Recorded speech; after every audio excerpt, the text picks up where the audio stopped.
TFT3 department na walang iba kundi si Mami Wiz.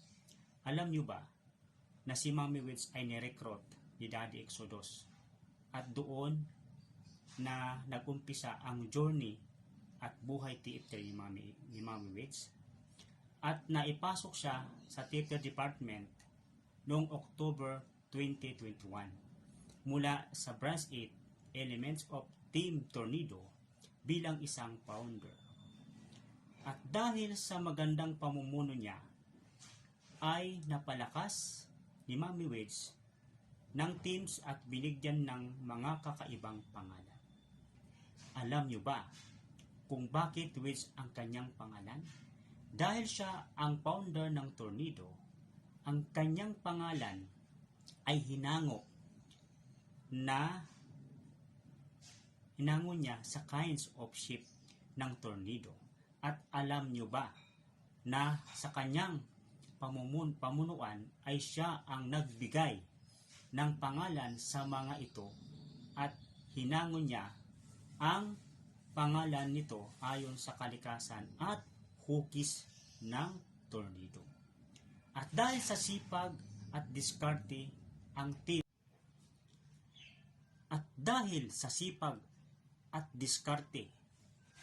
ang team na hawak niya ay napalago at napalakas. At alam nyo ba na halos isang linggo lang siyang naging founder sa team dahil inakyat siya bilang isang co-founder ng Crown.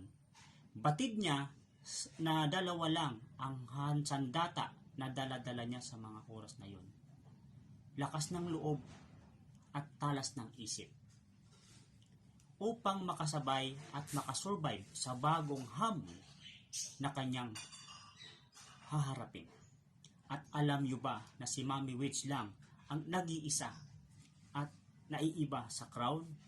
Dahil sa mga panahon na yon, lahat ng mga kasama niya sa Crown ay galing sa isang grupo.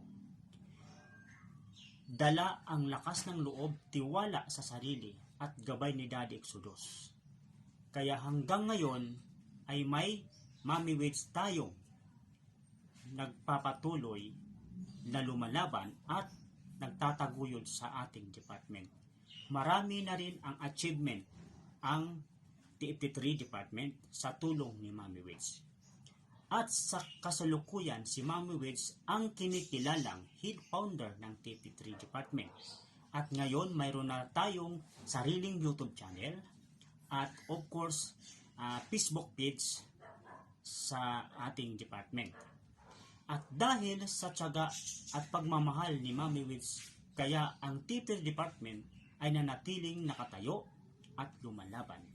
Maraming salamat Mami Wiz sa inyong kabutihan at saludo kami.